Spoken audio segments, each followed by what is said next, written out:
Hello दोस्तों। आज 28वीं मई है और गुरुवार है। तो आज मैंने थोड़ा युद्ध के बारे में सोचा। तो युद्ध में लास्ट 2 दिनों से ईरान पे अमेरिकन हमले थोड़े हो रहे हैं, ऐसे न्यूज़ है। लेकिन इसमें कुछ ऐसा खास नहीं दिख रहा है। इसके पहले 2 दिन पहले भी प्रयत्न ये लोग बहुत कर रहे थे कि भाई कुछ समाधान हो जाए, और ऐसे रिपोर्ट भी आ रहे थे। लेकिन उसमें भी कुछ रिजल्ट इसमें आया नहीं। तो आज 28वीं मई यानी कि 28वीं फरवरी को युद्ध स्टार्ट हुआ था। तो 3 महीने हो गए।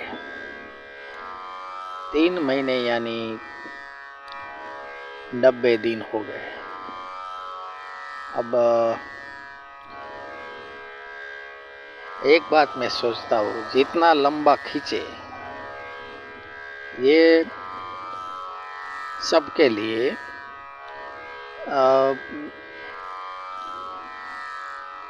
बहुत कहते हैं ना कि भाई कॉम्प्लिकेशन जीवन में बढ़ जाता है, प्रॉब्लम बढ़ जाता है। क्योंकि देखिए, समाधान के सिर्फ 10 मुद्दे हैं ऐसे कहते हैं, या 12 मुद्दे हैं, मेन 10 मुद्दे हैं, लेकिन कुछ समाधान ही नहीं होता है।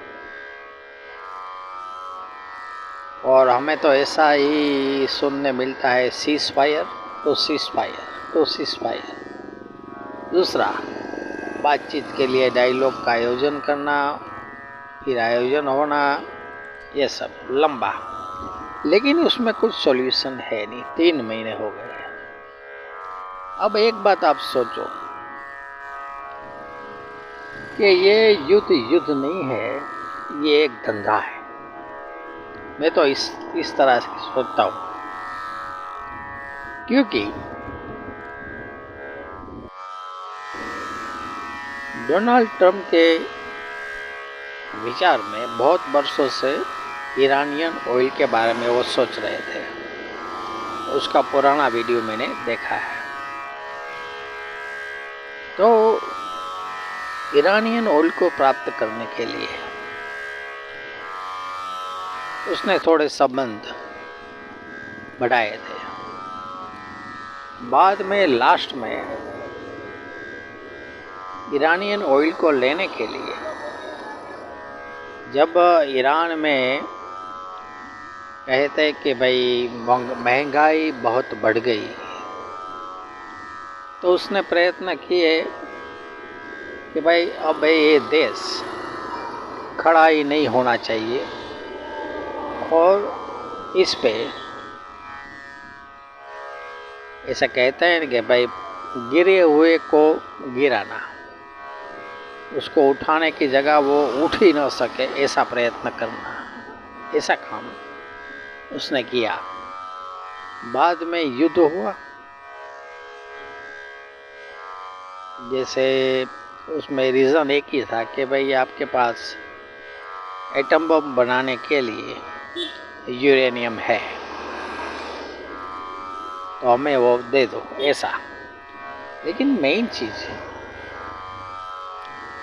अब पहले से ही जो देश महंगाई से इतना परेशान है, उसके ऊपर आपने युद्ध थोप दिया, तो इससे क्या होगा कि भाई देश रिजर्व में चलाया जाएगा। यानी कि उसकी जो भी संपत्ति हो वो उसको ढूंढ के निकालनी होगी। और इस युद्ध के बाद ईरान ने हॉर्मुज पे ब्लॉकेज किया, हॉर्मुज पे, और पूरा बंद कर दिया। तो इससे एक फायदा ईरान को हुआ। ये फायदा ईरान की नीतियों के हिसाब से हुआ। ईरान ने ऐसा सोचा कि जो भी शिप हॉर्मुज़ से निकलेगी उस पर हम चार्ज वसूल करेंगे। अब वो वसूली लाखों डॉलर में होती थी। अब ये बात डोनाल्ड ट्रंप को पसंद नहीं आई, तो उसने क्या करा कि हॉर्मुज़ पे ब्लॉकेज किया। उसका मतलब ये होता है कि वो फाइनेंशियली भी खड़ा ना हो सके। तो उसने क्लियर कर दिया कि भाई इसके पास अगर पैसे आ जाएंगे तो ये खड़ा हो जाएगा, और खड़ा हो जाएगा तो ये हम पे वार भी करेगा, ऐसा सोचते हैं। देखिए, पहले ऐसे हम सोचते हैं ना कि कोई देश बहुत महंगाई से जूझ रहा है और इसमें उसको कमाने के लिए एक साधन मिल गया। अब उस साधन का भी वो यूज़ न कर सके और हैरान परेशान रहे, ऐसा आयोजन डोनाल्ड ट्रंप ने किया।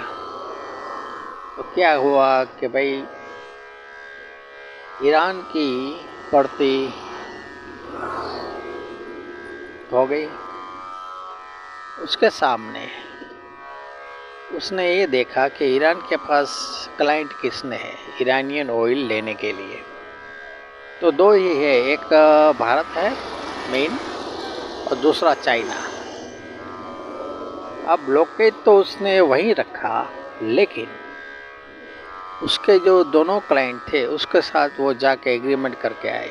ब्लॉकेज तो वहीं का वहीं है, उसने उठाया नहीं, लेकिन उसके क्लाइंट भी ले लिए।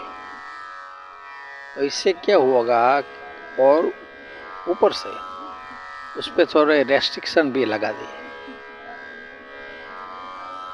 तो ये टोटली चाल क्या हुई कि भाई आपके क्लाइंट भी मैं ले लेता हूँ। तो ईरान का तेल बिकेगा ही नहीं, तो आवक तो होनी चाहिए, कुछ बिकेगा तो पैसे आएंगे, लेकिन क्लाइंट भी ले लिए। तो अब क्या होगा कि कमाने का जो भी साधन ईरान को जो था वो भी बंद होने जा रहा है। और अब लास्ट 2 दिन से उसने अटैक स्टार्ट किया, यानी कि मेनली वो ऐसा सोच रहे हैं अमेरिकन प्रेसिडेंट डोनाल्ड ट्रंप कि उसके पास मेन 4 फैक्ट्री है ईरान के पास ऑयल की। उन चारों फैक्ट्रियों पे वो हमला करके उसको डिस्ट्रॉय करेंगे। आप सोचो, आपके पास कमाने का साधन क्या हुआ। यानी कि ये टोटली पतन के मार्ग पे, यानी कि वो ख़त्म ही कर देना चाहते हैं।